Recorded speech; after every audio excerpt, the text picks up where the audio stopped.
Não queira os outros culpar. Temos um medo natural dentro de nós que quase sempre nos impulsiona a tentar achar um culpado para justificar nossos erros ou pecados. Assumir um erro será quase sempre um desafio de gigante, mas também é um crescimento. Crescimento se ficarmos atentos a esses erros. Esse ato heróico pode se tornar uma grande e bela via de santificação e salvação para a nossa vida. Mas por que encontramos tantas dificuldades em externar uma culpa? Buscar um culpado quase sempre é mais fácil que assumir a nossa própria culpa, as nossas faltas, principalmente quando nos deparamos com o espelho da vida, que reflete nossas verdades e exibe situações de constrangimentos. Culpar o outro é muito mais fácil do que enfrentá-las. Gênesis capítulo 3, versículo 13. Então o Senhor Deus perguntou à mulher: por que fizestes isso? A mulher respondeu: a serpente enganou-me e eu comi. Aí está a originalidade do pecado, o início de tudo. Daí surgiu o termo pecado original. E, dito isto, podemos concluir que não somos pecadores porque pecamos. Pecamos porque já nascemos pecadores, e isso se faz pelo pecado original. Adão e Eva deixaram-se enganar pelo demônio e desobedeceram à vontade de Deus. Este foi o primeiro pecado na terra, o pecado original.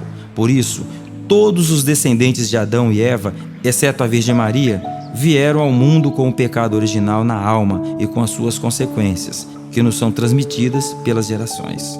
O pecado original, como o qual todos nós nascemos, é a privação da santidade e justiça original. O pecado introduz no mundo uma quádrupla ruptura: a ruptura do homem com Deus, consigo mesmo, com os demais seres humanos e com toda a criação.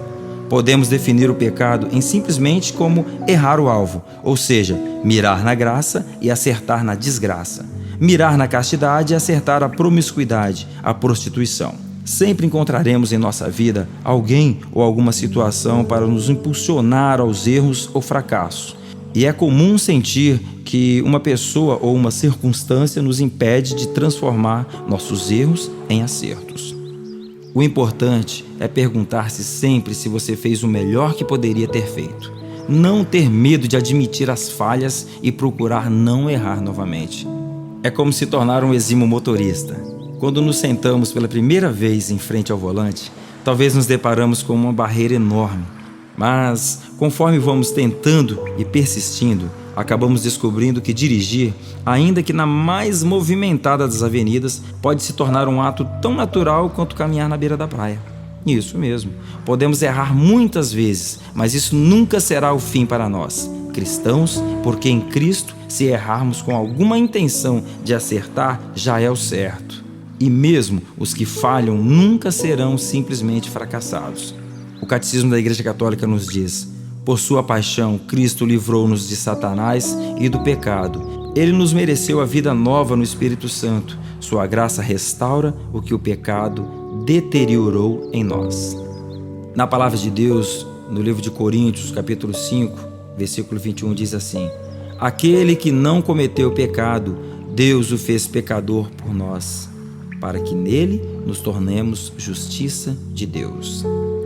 Até o fim de nossos dias, com certeza falharemos muitas e muitas vezes. E, independente do cargo que ocupamos, onde trabalhamos, do que já enfrentamos no nosso caminho rumo à santidade, de nossa experiência com Jesus ter sido há 10 ou 20 anos, o importante é acreditar que nunca seremos um fracasso, um fracassado, e nunca culpar os outros pelos nossos erros. É bom sempre lembrar que sentir o peso do seu próprio erro é algo positivo, pois quando erramos e continuamos tranquilos, sem peso, sem culpa na consciência ou confortados com a ideia de que a culpa não é nossa, somos vítimas então de uma tática do demônio, isso mesmo, uma tática demoníaca, de um vício ou de uma doença espiritual que nos leva sempre a colocar a culpa de um determinado ato que fizemos em uma outra pessoa, para não nos preocuparmos com as consequências que ela pode então gerar em nós. O importante então é manter-se sempre no caminho e lembrar-se sempre que esse caminho se faz quando estamos dispostos a caminhar. Isso mesmo, o caminho se faz quando estamos dispostos a caminhar. Caminhar sempre é preciso, e neste caminho devemos nos perguntar sempre se cada coisa que fizemos não poderia ter sido um pouquinho melhor. Em 1 João, capítulo 1, versículo 9, diz assim: se reconhecermos os nossos pecados, então Deus se mostra fiel e justo para nos perdoar os pecados e nos purificar de toda a injustiça. O dicionário nos ensina que a culpa é o sinônimo de um pecado e que culpar significa lançar a culpa sobre, incriminar, acusar, errar. Significa, então, desacertar.